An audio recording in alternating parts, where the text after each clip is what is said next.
ભાઈ હાવ ગરીબ હોય, વિચાર કરે કે બેનને મામેરામાં હું લઈ જાઉં, અને અભેરાયેથી કાંધીએથી જૂનો તાહડો ઉતારી એ ત્રાહડાને કહારાને નવો કરાવીને ઓટાવીને પછેડીમાં બાંધીને ખંભે લઈને મામેરામાં ઊભો રહીએ ને તો લાખોના મામેરા દેવા આવ્યા હોય ને બીજા, એ બેનને ન દેખાય, બેનને ભાઈનો ત્રાહડો દેખાતો હોય કે મારો વીર ત્રાહડો લઈને આવી ગયો છે, ઊભો છે. હો શું કામે ખબર? તાણે આવી ગયો ને ઈ ખાંભા નામનું ગરકાંઠાનું ગામ. વાર્તા ખાસ સાંભળજો બાળકો, શીખી જાયજો તમે, વાર્તા ક્યાંક કરવા થાય આવી. અને એ ગામના પાદરમાં આમ તો દુકાળ પડ્યો, નબળું વરસ થયું, અને ઈ ખાંભા ગામની દીકરી બાજુમાં મિતિયાળા ગામમાં હાહરે, આયરની દીકરી હાહરે ને એમાં દુકાળ પડ્યો. એક પછી એક પોતાની ભેહું છે એ કાળના મોઢામાં ઓરાવવા મંડાણી. મદમસ્ત હાથી આયલો જતો હોય ને ભાદરવા મહિનાનું પાકેલું સીપડું એના માથે જેમ પગ મૂકે હાથી, અને ઈ સીપડાનું ગરીબ એના બી, એનું પાણી, એની સાલ નોખા નોખા જેમ થઈ જાય, માણસ નોખા નોખા થવા માંડ્યાના દુકાળમાં. એમાં સજન ખેરું ખેરું થયા, એક વાડેજા વસ, કો હોરઠ, કો મરધર, કો માળવો, કો કચ્છ. એવે ટાણે આયરની દીકરી હારે હતી અને એના પતિએ કીધું કે તારા ભાઈને બહુ સારો દહકો છે, એની પાસે પૈસા છે, એની પાસે દાણા છે, એની પાસે બધું છે, થોડું ઘણું જઈને કેમ તો આપણે વરહ ઉતરી જાય. એ પોતાના નાના બે ત્રણ બાળકોને ભેળા લઈને આયરની દીકરી ખાંભાના પાદરમાં તેદી આવી.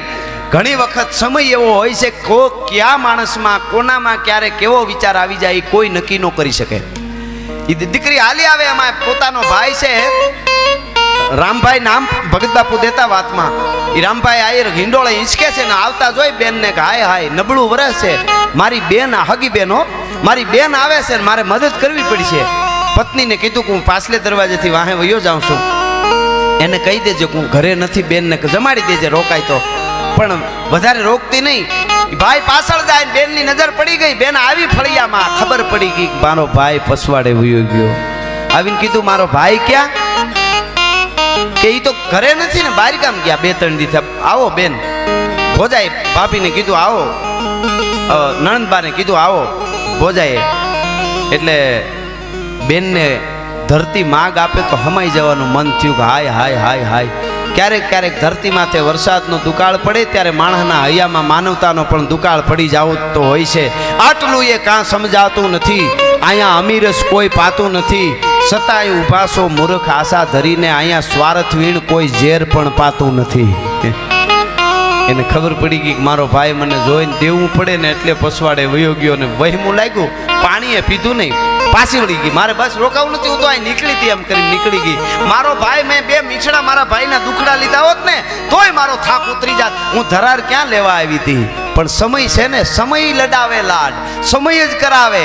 સમય જ દુનિયાને કોઈ પણ જગ્યાએ આપણને સારો હોદ્દો મળ્યો હોય, આપણને પૈસા મળ્યા હોય, નામ મળ્યું હોય, એ સમય જ. હું મારા પ્રોગ્રામમાં ઘણીવાર જાહેર કહું છું, જાહેરમાં અત્યારે હું જાઉં એટલે હજારો માણસ બેઠા હોય, પડકારા હાકલા દેકારા થાય ને તરત અંદરથી બોલે કોક કે ધીરો રે, તારું પાંસ્યું ન આવે ને રાજભા, એવા હતા એ વયા ગયા અને તારું પાંસ્યું ન આવે આગળ થવાના છે. અત્યારનો સમય તારે બોલવાનો આપ્યો છે, તારું ટાણું હાંચવી નીકળી જાય, એથી આગળ દુનિયામાં વધારે બીજું કાંઈ ન હોઈ શકે. અને પછી મેં એક ગીત લખ્યું છે, આ ગીત નથી કહેતો, જેણે જેણે હાચવા ટાણા એના ઇતિહાસ લખાણા.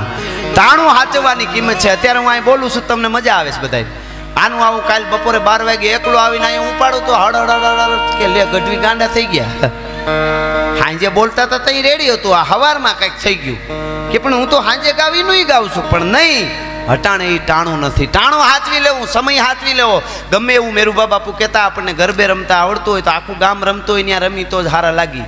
આખું ગામ ચોકમાં રમતો હોય ને આપણે ઝાપે જમાવ્યું હોય, માં અંબા તો રમવા નીકળ્યા તો દુનિયા ગાંડો ગણે. સમયની સાથે જે સમયને જેણે પકડી લીધો, જેણે જેણે હાચવા ટાણા. બેનો દીકરી બેઠા એટલે એક વાત કરી દઉં, કોઈ બેન દીકરી પૈસાવાળામાં હાહરે હોય, હાહર્યું બહુ પૈસાવાળું હોય, ભાઈ હાવ ગરીબ હોય, હાવ ગરીબ, હાહર્યું બહુ પૈસાવાળું હોય. એમાં બેનના ભાણિયાઓના લગ્ન આવે, ભાઈને બેન કંકોત્રી મોકલે, ભાઈ હાવ ગરીબ હોય, વિચાર કરે કે બેનને મામેરામાં હું લઈ જાઉં, અને અભેરાયેથી કાંધીએથી જૂનો તાહડો ઉતારી એ ત્રાહડાને કહારાને નવો કરાવીને ઓટાવીને પછેડીમાં બાંધીને ખંભે લઈને મામેરામાં ઊભો રહીએ ને તો લાખોના મામેરા દેવા આવ્યા હોય ને બીજા, એ બેનને ન દેખાય, બેનને ભાઈનો ત્રાહડો દેખાતો હોય કે મારો વીર ત્રાહડો લઈને આવી ગયો છે, ઊભો છે. કામે ખબર? તાણે આવી ગયો ને ઈ, પણ ઈનો ઈ અવળું હોય, બેન ગરીબમાં હારે હોય, ભાઈ બહુ રૂપિયાવાળો હોય, અને બેન કંકોત્રી મોકલે, ભાણિયાના લગ્ન હોય, અને ભાઈ એમ કહે કે એકચ્યુઅલી દુબઈમાં મીટિંગ છે, પહોંચી નહીં શકું, પછી આવી જઈશ.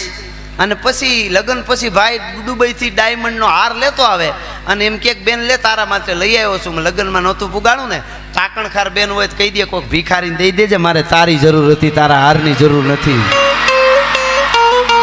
ટાણાની જ કિંમત જેણે જેણે હાચવા ટાણા એના ઇતિહાસ લખાણા. વરસાદ અટાણે આવે કેટલી મજા આવે. મારો બાપલિયો આવ્યો, મારો વિહામો, એનો શિયાળામાં આવતો તો આપણે શું કહેતા, મરો મરો આ બાજુ ગુડાઈ નહીં. મેં જ છે ને, હવે એ તો આપણો બાપ કહેવાય, અંદાતા કહેવાય ને મેં, છતાંય મરો મરો આગો જાય. શું કામે? ઈ ટાણો નથી. જો ટાણા વગરનો આવે ને તો વરસાદ હોય તો દુનિયા જાકરો દઈ દે, સમય મેળ્યો હોય ત્યારે વરહી લેવું. એ વાત હાવ હકીકત છે. ટાણું ઉઈ ગયા પછી પૂરું થઈ ગયું છે. ભગત બાપુનો દોહો છે, સોમાહે વાદળ ચડે એની આરતીઓ થાય, બાકી હિયાળે ઉનાળે સદાય એનું કાળું મોઢું કાગડા, પછી એનું કોઈ ઓલું નથી. એટલે મારે આ વાત, ઈ બાઈ દીકરી પાછી વળી ગઈ, આયરની દીકરી પોતાના ભાઈને રોકાણી નહીં, આહુડા પડી ગયા આંખમાંથી. અરે બાળકો છે, ધોમ તડકાની ઉગાડા પગે હાલી જાય. એમાં ઈ ખાંભા ગામના પાદરમાં એક ઝૂંપડું, ફળિયું, ફળિયામાં એક લીમડો, લીમડા એક ખાટલો, ઈ ખાટલા માથે મેપા વણકર નામનો એક વણકર બેઠો બેઠો વેજા વણે. એની નજર પડી. ક્યાં નજર પડી? છોકરા સમજો છો ને વાર્તા? વાહ વાહ વાહ. ઓલી જે બેન એના હગા ભાઈ ન્યા ગઈ હતી, ત્યાંથી ભાઈ હતાઈ ગયો એટલે પાછી વળી. એ મેપો વણકર જોઈ ગયો, સોરી નામ થોડું મારે ભૂલાઈ ગયું, જોગડો વણકર. જોગડો એ મેપો વણકર એ બીજી વાત છે પાછી. જોગડો નામ એનું, જોગડો વણકર. તમે કીધું નહીં પણ મારે આવી ગયું થારું, તમે બાકી ખરા છો. વાહ. નામ એમ નહીં, તમારે કહેવાનું નહીં, એમ ન્યા વાતું કરી લેવાની. એ બોલો, એને એટલો મારા ઉપર વિશ્વાસ છે કે પાછું નવું કંઈક વાંચ્યું છે. તમે યાદ નથી દીધું, તમારો વારો છે. તો તમારે પૂજી મોરારી બાપુ કથામાં કંઈક બોલતા હતા, વાત થતા આમાં એક વાતમાંથી બીજી ને બીજીમાં ત્રીજી વાત ને આગા વહી ગયા. બાપુએ પૂછ્યું ઓડિયન્સમાં કે ક્યાં હતા આપણે? એક જણ ઊભો થઈને કે બાપુ તમારે ધ્યાન રાખવું જોઈએ ને. એ તો આમાં તો એવું થાય. હા, એ તો જવાબ દેવાવાળા તો ઘણા હોય ને, અમુક શ્રોતાએ અદ્ભુત હોય, અમુક સાંભળતા હોય તો મજા આવે. ઓલી એક જૂની વાત બહુ સારી છે બાપુ. જૂના થોડા આજથી 30-40 વર્ષ પહેલાં ગામમાં ઓલા કેળના સ્તંભ બાંધ્યા હોય ને કથા, ભાગવત કથા થાય. એ ભાગવત કથા થતી તેમાં વચ્ચે એક થાંભલો ની એક વડીલ કોક આવીને બેહે, આવીને એવું ભાગવતની એવી વાતો, ગીતાના શ્લોક બધું એવું સાંભળે, એટલો લીન થઈ જાય કે હલે સલે ને આખો કથા પૂરી થાય ત્યાં સુધી. ઓલા કથાકાર હતા એની વધારે નજર એના સામે જ જાય, વધારે સમજતા હોય એટલે એમાં 1 દી 2 દી 3 દી 4 દી 5 દી 5મે દી નહોતો તો કથાકારને બહુ મજા ન આવી કે આ હતો ઓલો માણસ જે સમજતો તો 5 દી થા, આજ કેમ નહીં હોય? કાંઈ વાંધો નહીં, કામકાજ છે ને બહાર ગયો છે. બીજે દી 6 દી પાછો આવીને બેસી ગયો જ્યાં હતો ત્યાં સાંભળતો હતો. કથા પૂરી થઈ ને એક બાજુ બોલાવી અને કથાકાર જે ભાગવતકાર હતા એમણે પૂછ્યું કે ભાઈ તમે એવી કથા સાંભળો છો, એક મોતીડાને જેમ હંસ મોતી વીણે એમ તમે વાતોને જાણે આમ કેચઅપ કરતા હો, પણ એક વાત કહું, કાલે તમે કેમ નહોતા? મને મજા નહોતા આવતી, તમે આમ હામાં બેઠા હો મજા આવે. કાલે તમે ક્યાં ગયા હતા? ઓલો ગામડાનો માણસ કહે, બહુ મોટી વાત છે, નાની પણ બહુ મોટી વાત, વિરાટ. એ ગામડાનો માણસ કહે બાપુ એવું છે કે હું કથામાં તો કાયમ આવું છું ને આવવાનો જ હતો, પણ કાલે એક ઘટના એવી બની, મારે ત્યાં એક 22 વર્ષથી એક મહેમાન આવ્યો હતો ને, એ કાલે વિદાય લઈ ગયો ને એને ગામના પાદર સુધી મૂકવા ગયો હતો. હકીકતમાં એનો 22 વર્ષનો દીકરો ગુજરી ગયો હતો, એટલે એની શમશાન યાત્રામાં ગયો હતો એમ કહેવા માંગતો. તમે વિચાર કરો, ઓલા કથાકાર એને પગે લાગ્યા કે અમે તો વાતો કરીએ છીએ પણ તે ગીતા વાંચી નથી, તું ગીતાને પી ગયો છો. તમે કોલસામાં પીડ્યા પણ કાળા ન થયા હો, તમે સમંદરમાં પીડ્યા પણ પલળ્યા નહીં ગયો, તમે ગીતાને પી ગયા છો. તમે જીવી બતાવ્યું કે 22 વર્ષથી એક મહેમાન હતો, એ 22 વર્ષનો દીકરો વયો ગયો કે મહેમાનની જેમ વળાવીને પાછા આવીને ગીતામાં બેસી ગયા. આ વાત છે. એમ અહીંયા જોગડો વણકર જોઈ ગયો કે આ બેન હમણાં જાતી હતી એના ભાઈને ઘેરે, ત્યાં ઉતાવળે પગે જાતી હતી, હરખમાં જાતી હતી, અને વળતા રોતી રોતી એટલી વારમાં કાં નીકળી, આવકાર નહીં મળ્યો હોય. ઉઘાડા પગે હળી કાઢી જોગડા વણકર નામના જેને કહેવાય છે, એણે એ માણસે આડો ફરીને બેન જય શ્રી કૃષ્ણ, રામ રામ, જય માતાજી, રામ રામ રામ રામ. એટલે બેન આહુડા લોહી નાખ્યા. કેમ બેન રોવા માંડી? હમણાં જાતી હતી તઈ ધારકમાં દેખાતી હતી, એટલી વારમાં રોવા માંડી બેન? કાંઈ નહીં ભાઈ, કાંઈ નહીં. નહીં બેન, હું તારો જ્ઞાતિનો નથી, હું વણકર છું. પણ બેન, તારા ગામના નાતે હું તારો ભાઈ કહેવાઉં. તારા ગામનો છું ને, તારો ભાઈ કહેવાઉં. અને ગામને નાતે મામેરીઓ કહેવાઉં.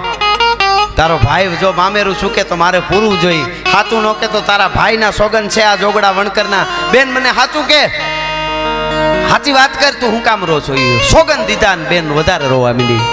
ભાઈ એવું બન્યું, મારો હગો ભાઈ મને ભાળીને પસવાડે વયો ગયો ને ભાભીએ કહી દીધું કે તમારો ભાઈ બહારગામ ગયા છે. મને કાંઈ ન આપ્યું એનો મને કોઈ દુઃખ નથી. મારો ભાઈ મને મળ્યો હોત ને, હું 2 મીઠડા લેત, દુખડા લઈ લેત ને, વારણા લઈ લેત ને, મારો થાક ઉતરી જાત, મારે ઓવારણા લેવાતા. પણ મારો ભાઈ વયો ગયો પસવાડે. કાંઈ વાંધો નહીં બેન, હું તારો ભાઈ છું, મારાથી થાય એવી મહેમાનગતિ કરીશ. નો આવ્યો મારા ઘરે તો મારા સોગન છે. એ ધરાર તાણ કરી જોગડો વણકર પોતાના ઘરે લઈ જાય છે.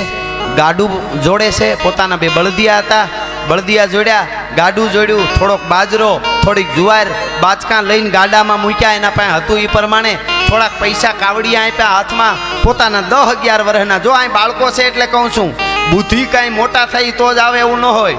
11 વર્ષના પોતાના દીકરાને કીધું કે બેટા ફૂઈને એના ઘરે મૂકી આવ્યા. અને 11 વર્ષનો દીકરો ગાડું જોડીને મૂકવા જાય છે મિતિયાળા.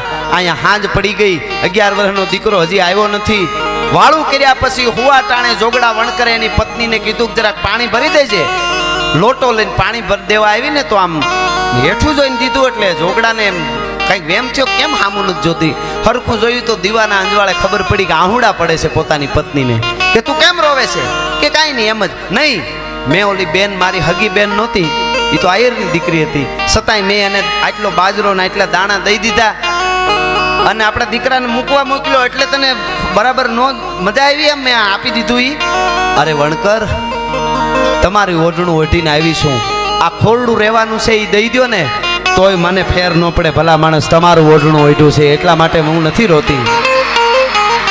આ આપણું લોક સાહિત્ય છે, આ જીવન છે.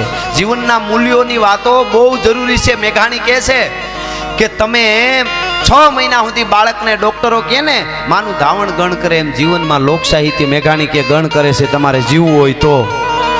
એણે કીધું કે એમ હું નથી રોતી. કે તો કેમ તને આંસુ આવે છે? કે આંસુ એટલે આવે છે વણકર, તમે તમારી બેન ન હોવા છતાં ગામને નાતે બેન બનાવીને એને બાજરો ને જુવારે આપ્યા ને દીકરાને મોકલ્યો ને, એ સંસ્કાર તો તમારી માએ દીધેલા છે. એ તો તમારા માના ધાવણના ગુણ છે, એટલે ઈ સંસ્કાર છે, એટલે તમે એને ઈ બધું આપી દીધું છે. પણ મારો 11 વર્ષનો ગયો છે ને મૂકવા, ઈ ફૂઈને કાંઈ દીધા વગર આવે તો મારું ધાવણ લાજે, એના દુઃખમાં મને આહું આવે છે. મારો 11 વર્ષનો દીકરો ફૂઈને મૂકવા ગયો, ઈ જો કાંઈ દીધા વગર આવે ને તો હું જીભાન કરડીને મરી જાઉં. અરે ગાંડી, તને ખબર પડે છે એવું મરી જવાય? હવે બાળકને એવડા 11 વર્ષના દીકરાને દેવાની થોડું યાદ હોય. એમ કાંઈ રોવા માંડે ને એમ મરી જવાની પ્રતિજ્ઞા નહીં. જીભાન કરડીને મરી જાવ જો મારો દીકરો. તમારી જનેતાના સંસ્કાર હોય તો મારા ન હોય? અરે પણ એને થોડી એવું યાદ હોય. હજી વાત બે કરે છે ત્યાં તો રાહ બળદિયાની હતી અને હાંકેલેલી રાહને આમ આંગળીઓ ઉલાળતો પોતાનો 11 વર્ષનો દીકરો ફળિયામાં દાખલ થયો. માની રાડ ફાટી ગઈ. લે બેટા, બળદને ગાડું ક્યાં? કે માં, બળદને ગાડું ફૂઈને ફુયારામાં દઈને આવ્યો છું. ભલા માણા, હા હા હા. બાપાએ બાજરો આપ્યો, જુવાર આપી તમે, અને 5 થોડા કાવડી આપ્યા. મને એમ થયું હું આ સુધી ફૂઈને મૂકવા આવ્યો છું અને કાંઈ દીધા વગર પાછો જાઉં તો મારી જનેતાનું ધાવણ લાજે, એટલે ગાડું ને બળદ દઈને આવ્યો છું ફૂઈને. આ લોહીમાં આવે છે. આ ખાનદાની જે છે ને એ અંદરથી આવે છે. જ્યાં થાતા હોય ત્યાં જ થાય છે. હા, કારણ કે માં જે છે, માની ધાવણની જે તાકાત છે, માના જે હાલડાની જે તાકાત છે, માના સંસ્કારની હરિયલ ખેરે ન હોય અને જેના ફળિયામાં કુંજર ફરે એને વહીની વાટું નોય કેહર બચાને કાગડા.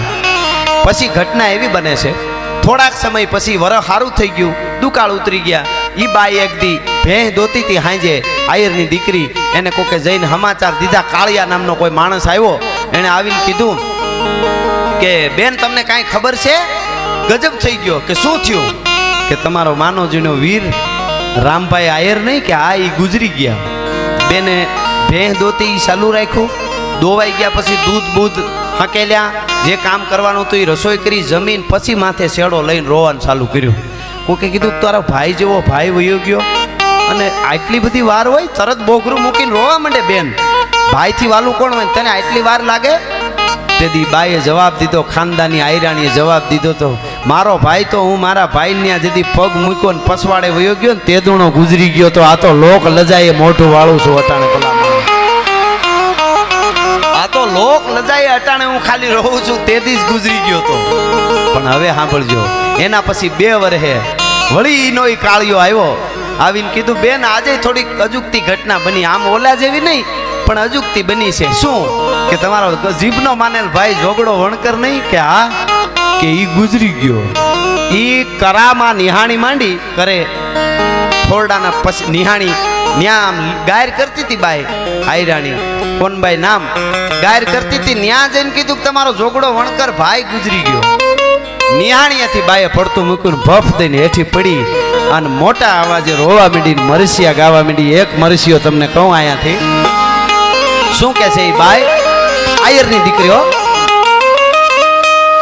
પણ તમે વણકર અમે વણાર. હે ભાઈ જોગડા બાપ, તમે તો વણકર અમે વણાર આયર.